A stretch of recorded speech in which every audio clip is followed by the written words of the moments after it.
Hi, and thanks so much for joining me for this What Would I Do If My Holy Grails Were Discontinued? True to the name of this channel, Everyday Edit, I am constantly testing out products, trying to find the best of the best, and typically you see the same products over and over and over again, which is, again, in the spirit of this video. I like to show you really what is worth your money and things I purchase over and over and use over and over. So these are not new products to you in terms of the Holy Grails.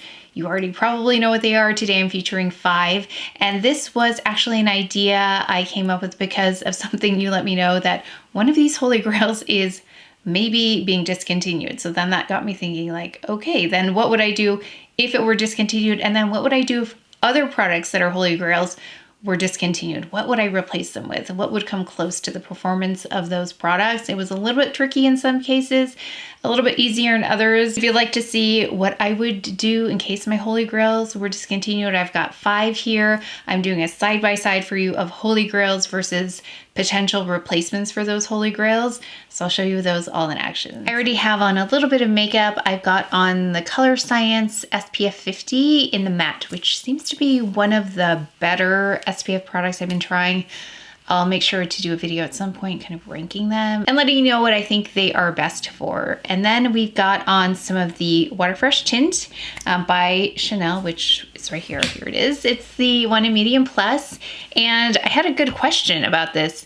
Applying this on top of SPF, is it going to break up the SPF? And I think that's an excellent question because this does emulsify products underneath. And I had a little bit of movement with that with the SPF that I used today, but it was fine. But I would definitely have to test it out with other products. But I do love this one without SPF, but I did want to add that because it's daytime right now. So I've got that on underneath. Oh, I also have on the Dior Onset Brow Gel, Victoria Beckham BabyBlade eyebrow pencil. I also have on, oh, Victoria Beckham the Contour in Marble. Yeah, that's it. So let's start with my very first Holy Grail, which I wanted to take out. This isn't even all of them. I don't know where they are, but this is one of my most repurchased, most loved products that I've been using for years. It's a Clé de Peau concealer, and I have the older version. I think I have the version before that too, maybe. And I have the newest version, and I have it in 2 shades. So I picked these up on sale, and one is in Mocha and one is in Honey. But I swatched them right here also. So this is Honey and this is Mocha. So Honey is warmer and a little bit lighter, and Mocha is cooler and a little bit darker. So let's go in with Honey first. And I thought this might be one of the hardest things to find. Like, if this got discontinued, I really don't have a competitor for this, but I have some things that'll approximate what this does. So the reason why I think this is so hard to find a dupe for, so this is Honey. Usually I'll use Mocha, and it just depends on kind of like my skin for the day. Yeah, all these seems to be more light or tan, almost based on the day. So one of you reminded me that you get 2 shades, and I thought, oh yeah, I should get 2 shades of this concealer. So that's why I picked up Mocha and Honey, just because it varies really, and then based on the season. So here it is in Honey. And it just is like an eraser. Like, it just erases dark spots. It looks great throughout the day. It has a brightening ingredient in it. Like, I could not ask more of a concealer, especially if you have melasma or hyperpigmentation. This is such a great product, which is why I continue to purchase this and repurchase it. Like I say, usually there's some kind of like 15% promo or 15% off promo somewhere. If you just wait long enough, you're gonna find one. So I do try to post whenever I see this on sale because it's such a wonderful concealer. Okay, right under there, broken capillaries. And now that I have Honey again, I think, should I be using Honey? Because it seems to be going better with my skin tone right at this moment. Not always the case. Like, if I get more tan, Mocha is gonna be the best shade.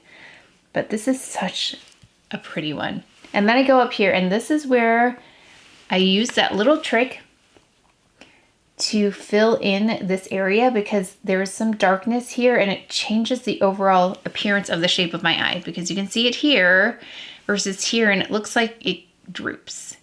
And here you can cancel it out and then really just see the interior shape of the eye versus this influencing the overall look. So you can see why I love this so much. It's so good. if I didn't have foundation, I would just use this concealer and be done, because the rest of my skin is really quite nice and it's just these areas. Now that I've said I've not seen anything on the market that can compete with this, there's just nothing. So I hope they never discontinue this product, but you never know. But I'm surprised there's no competitor. Like, there really isn't, and I try a lot of concealers, there really isn't anything that I've found that can come even close to this. Maybe the Chantecaille was like a skin stick. I think they are not carrying it anymore. Correct me if I'm wrong. That's the closest. It's a little bit more lightweight and not as opaque as this while being lightweight. Okay, so the next best thing that I could think of is this product, and it's a corrector. This is Charlotte Tilbury, and I've kind of phased out, I don't know if you've noticed, I've phased out purchasing a lot of her products. Yeah, I haven't really featured anything recently. It all looks very similar, I think, to me. That's why there's a new lip product I'm curious about. But other than that, I really am not using her products as much. But this is in Pesche. So I'm going to show you why I would choose this if my Clé de Peau was discontinued. I've just cleaned off this brush and I'm applying it with the same brush. This is a Sephora. So they have this, they have a couple of other shades, but you can see it cancels out that darkness. But it just doesn't do the same exact job as this Clé de Peau. But it does a similar job.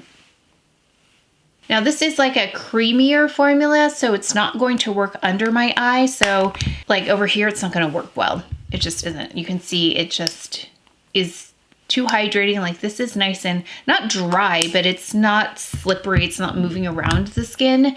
So I need something that's going to stay put, especially in this area. So I have here something that's not a concealer at all, although one of you proposed this as a good idea and I thought, oh my gosh, let me try that. I tried it on my face. It's a little bit too light, or something is not as good as this color on my face. So I'm using here the Victoria Beckham eyeshadow it's the eyewear in the shade Trench. So because it's an eyeshadow stick, it's got some staying power like this concealer. So you can see it just kind of cancels that out right here, and I'm gonna go right under the lash line as well. So now,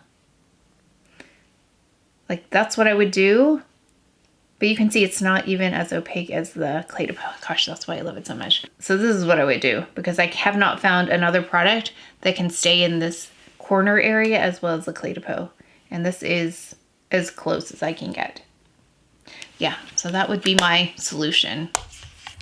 But you can see the different finishes as well. Okay, let's get into the next product. This next product is the reason why I thought of this video. Some of you let me know, you think this is actually being discontinued? I don't know.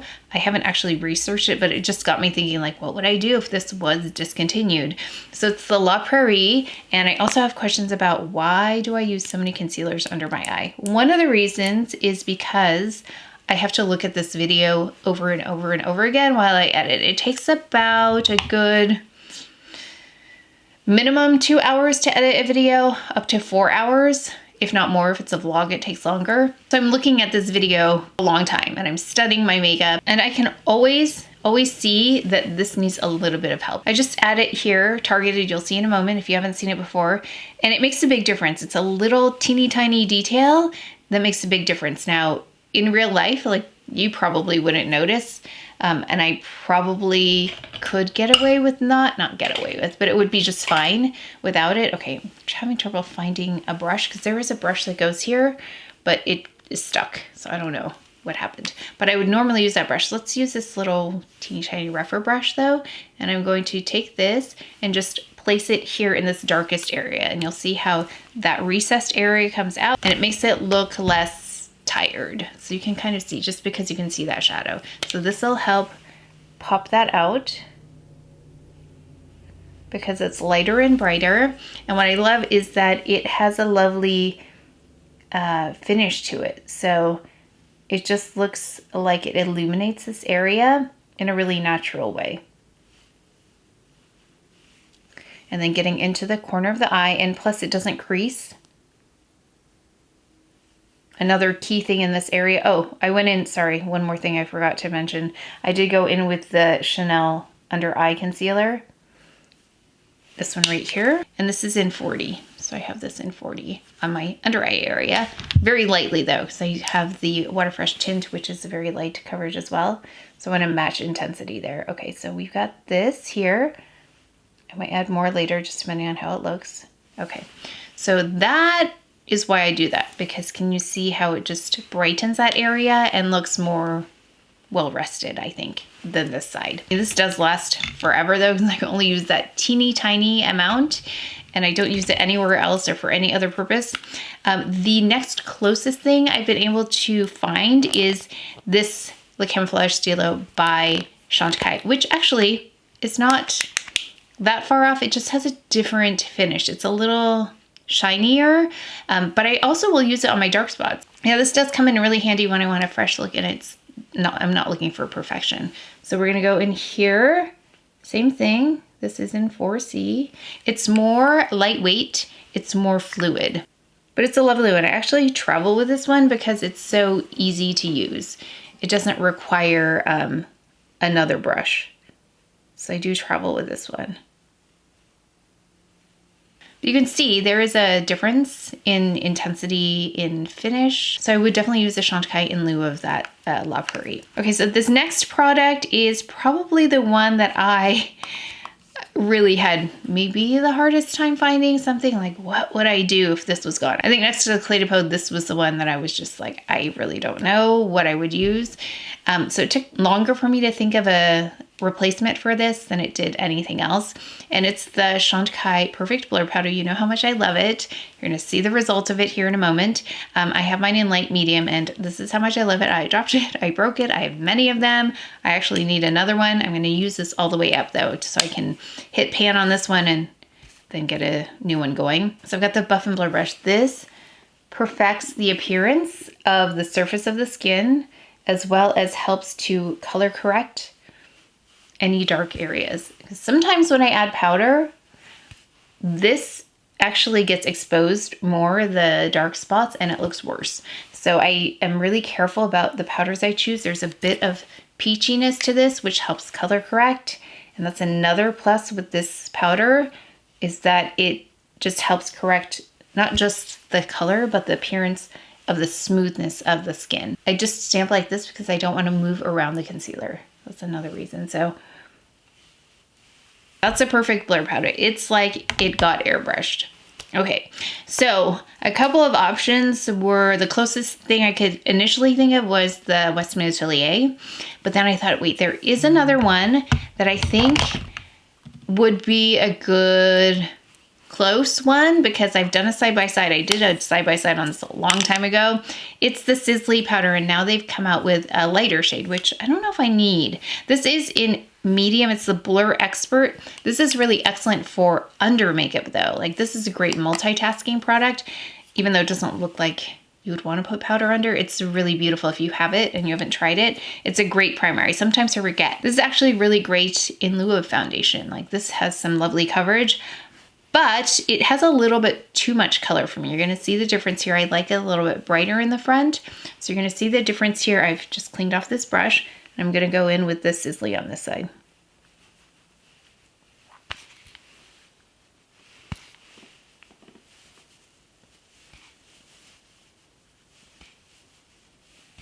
Now, because I'm pointing out these differences, you're gonna really be able to see them, but if I was to film this, well, maybe you would be able to tell. I just feel like it's not as noticeable. Now, this has a little bit more of like a glow to it, a little bit, I'm not gonna say waxy, but it's almost like it has a waxier element to it. You can see there's more of like a glow to this. Nothing sparkly, it's more of a texture thing, and the way the light's hitting it.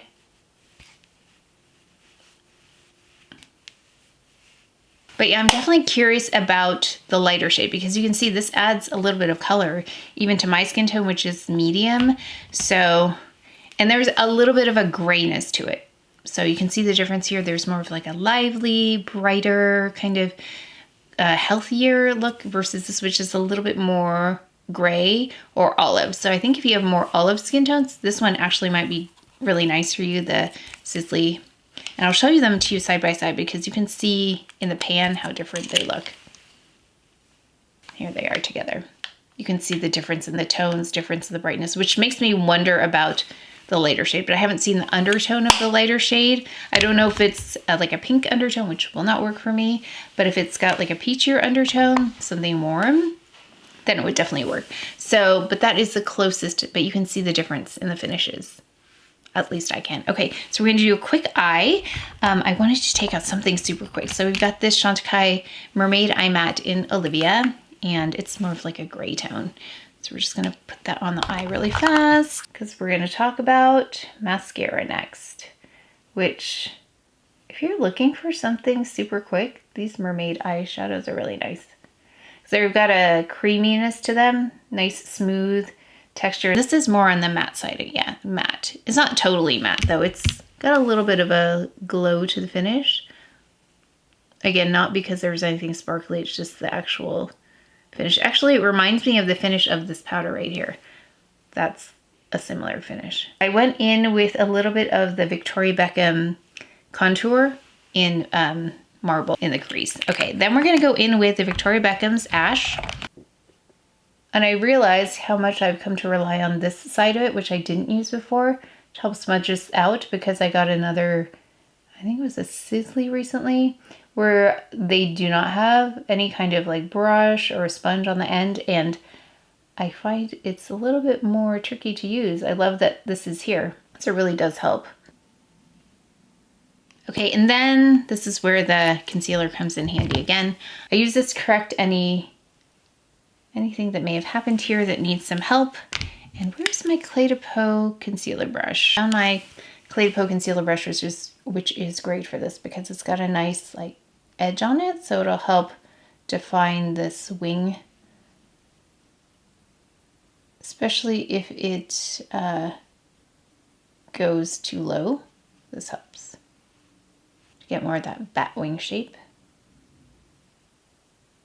Let's go in with mascara. So, you know, I love Faux Longest Lash Mascara. I mean, that's one thing about this channel is you see, gosh, a lot of the same or mostly the same products until I find a new holy grail. So I'm very consistent with what I love, what I repurchase. And that's kind of the point of this channel, is that I want to stick to the best of the best until I find something that's better. So I do test a lot of products, but I stick with the things that work and I change out the things that don't. So this one has peptides in it. Okay, and that is one coat there. What I love about this is that you can continue to build this one up and it never gets clumpy or flaky, and you get lots of volume and length immediately. It's not one that you have to take a lot of time to build up. It just, I mean, that was one coat. So there is another one by Chantecaille called Faux Mascara. This is a Faux Longest Lash Mascara. It has the wavy design. The Faux has no wavy design. I have one. I don't know where it is, but it looks like, oh, is this it? Oh, it looks like this. So this one and this one, they both have the same appearance, but this one with the wavy lines has the peptides in it. And this one helps to enhance the appearance of lashes without discoloration, it says. So length and volume. So that's why I use this one, because it's got some peptides in there that can help my lashes while I wear mascara, which is great. Okay, so that one's a tough act to follow for sure, which is why I continue to buy it. I love when they have them in packs of 2, and then you can get a discount on it, and then sometimes there's a promo on top of that, so you get a really good deal on packs of 2 when you can find them with an additional promotion. So I'll make sure to post whenever I can. So I test out a lot of mascara, and there are lots of lovely ones. Typically higher end or luxury brand mascaras are very thin in their consistency. They take a lot of time to build up. They're lovely fluttery kinds of lashes, but when I want length and volume quickly, it takes forever. That takes a long time. So I love this one. This behaves differently than other luxury brand mascaras in my opinion. But this one is a lovely alternative. This does not have the peptides in it though. So actually this was created for more sensitive eyes as well. So if you do have more sensitive eyes, this is a lovely one. So Tower 28, I was sent this, I think when it launched, and I didn't have really any expectations because I didn't know that much actually about the company. But the more I use this, the more impressed I was with it First of all, I love the brush. It's got a nice curvature to it and it can grab every lash. I love that. And this one also builds volume and length really nicely, really quickly. It doesn't have peptides in it. So that's one thing, like I'll use this in the evening because it's a really beautiful lash and quick application as well on this one. So this is a very, very close second. It just, like I said, it doesn't have the peptides like the Faux Longest Lash. So you can see what a lovely lash that builds in Tower 28, very, very close second. I do continue to repurchase this one myself, just because I love it so much. Finally, for the fifth Holy Grail, I have more, so let me know if you like this series because I'm thinking already there's some items that would be really hard to find replacements for, but these were the first 5 that came to mind. So we're gonna go in with this, which is the Valentino blush. And let me find the brush. This is Valentino, specifically number 9. I do have other shades in this, but I don't use them as much as I use this. This one just seems to have the perfect finish. It's got a little bit of glow. It does a little color correction because it has some peach in it, especially right up here. I like that. It doesn't emphasize any texture pores. It's one of those skin perfecting kinds of products. Sometimes some of the glowy products can make your skin look worse, but this one makes the skin look really beautiful. And I love to use this to tie it in with other products, other blushes. Like I'll do a pop of color and then I'll go over it with this. I do this to perfect this area sometimes. Pat in the front and then I'll extend it out. And I do have to be careful of what blush I'm putting up here because sometimes it will, not emulsify, but it'll break this makeup up. And then I kind of have to start over or do some correcting or fixing. But this is such a lovely blush that it just works so well on the skin, makes it look really beautiful. And I just love this blush. I actually should have a backup of this that I can travel with, but for some reason I don't. I don't know why. At some point I'm gonna hit pan on this. That's how much I love this blush. And it kind of came out of, not nowhere, but I wasn't expecting much of this. And it's one of those blushes that I just kept pulling for. So I have, I don't even know how many blushes, a lot. And I found myself looking for this one, like where is that Valentino blush? I needed to fix this. I needed to do whatever. And I just was so impressed with it. So I continue to use this daily. Yeah, I do continue to use this pretty much daily. Okay, so then if that was discontinued, I would definitely, this was not as difficult as the one to find because I was loving this blush before the Valentino blush. And the reason why I didn't use this blush as much is because I did not have the case. So this actually might be a better blush, but we're gonna see side by side. I haven't done this side by side. So we've got here my very mangled Clé de Peau blush, and definitely buy this case because they come separate. Oh my gosh, I almost dropped it. Okay, I did not drop it because I don't have a rug anymore down here and anything that falls breaks. But definitely get the case for this. It is an extra expense, but it will help protect this and it will help in terms of travel. It's got a nice mirror inside too, but it will help with travels. This is why I don't travel with this because it gets destroyed. This one is, actually there are 2 blushes that I love from Clé de Peau and the other ones I don't love as much because the finishes appear to be a little bit different. So this is 105. Oh no, sorry. This is 105. It's like a peachier tone, and this is 102, the cooler one. So 105, 102. Those are the 2 that I recommend. So I'm going to use this Ray Morris. This is the Deluxe Kabuki brush. And I'm just kind of picking up this color right here, and then right here, the lighter of the 2. And I picked up just a little bit of the color next to it. So I picked up too much there. And this is one of those beautiful skin perfecting kinds of blushes as well. So I might use the other shade just to get a little bit more pink in here as well. This is nice and peachy, but you can see it has a little bit more of a glow than this. So it depends on what you want. Like there's a little bit of a, like a cool glow here, more multi-dimensional. So that's the difference between those blushes. Actually, this whole side of my face is a little bit more glowing. I'm going to take a little bit more of the 102 just to add a little bit of pink. It's a little like tan looking, this blush. So there's more of an iridescent glow, just so glad you can see the difference here. I'm gonna go in with each of the powders I used to finish. So this is again, the Chantecaille Perfect Blur. Clean off this brush and get the blur powder and then just stamp. And then I like to just buff out the exterior here just to kind of blend it in. We're gonna go in with the Sizzly and do the same thing. Now, based on the side-by-side I did of this, the Sizzly doesn't keep it as matte as long as the Chantecaille. Oh, actually, I think let's go in with a little bit of bronzer to just even out that bronze there. So I'm gonna take this Chantecaille Sirena.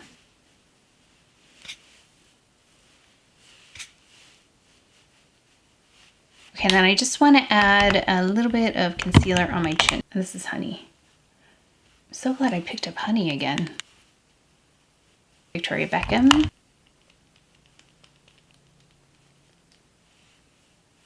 I've been loving these Chanel lip products. They are the Rouge Cocoa Bombs, and I've been wearing Natural Charm a lot, but maybe we can try something different. Like, I love this for a neutral. Well, let's see. Let's do this one and see if we need to take it down in terms of intensity a little bit, because I'm not used to actually seeing color on my face recently. Been very neutral recently. Okay, so this one is number 930, and it's called Sweet Treat. So you can see, I think you can see the difference in the finishes, because we definitely have a more filtered, a little bit more perfected appearance here versus here. We've just got so much glow, which is a thing. If you like that glow, there's more glow on this side because of the products I use. Like I said, the powder, the Sizzly powder is more of like a waxier appearance. There's more glow in the CdP blush. We have more glow in the Charlotte Tilbury color corrector in Peach. Yeah, it's just a different look because I've combined all the glowier products here versus the more matte, although they're not super matte. They're not like a flat matte. So again, CdP Concealer, Perfect Blur, and then also the Valentino blush. Here is the final look. So you can see the difference between the overall finishes. And it does look more glowy over here because simply the products I used all have a little bit more glow to them, like the Charlotte Tilbury color corrector and then the Sizzly powder and then the CdP blush. They all have more glow to them than what I used over here, which was the CdP concealer, the Chantecaille powder, and then the Valentino blush. And this is my preferred finish. So I like this. It's a little bit less glowy than over here. There's a little bit too much light bouncing off for my taste. But again, I just really focus that right here in the center and then the under eye area. So like I said, I have more Holy Grail items that I was thinking of as I was doing this. So if you like this series, let me know. I'll be happy to do 5 more Holy Grail items. So 5 more Holy Grail items that were, if they were discontinued, what would I do? Like, what would I choose? So I'd love to know what your Holy Grails are and your backups or your replacements for them, because as you know, like I said, I love what I love here. And if something were to be discontinued, I've got to think like, what would the next thing be? So let me know what those things are in the comments section below. But that's it for today's video. So please take care of each other, stay well. If you enjoyed this video, if you learned something, please give it a thumbs up, subscribe, and I will see you next time.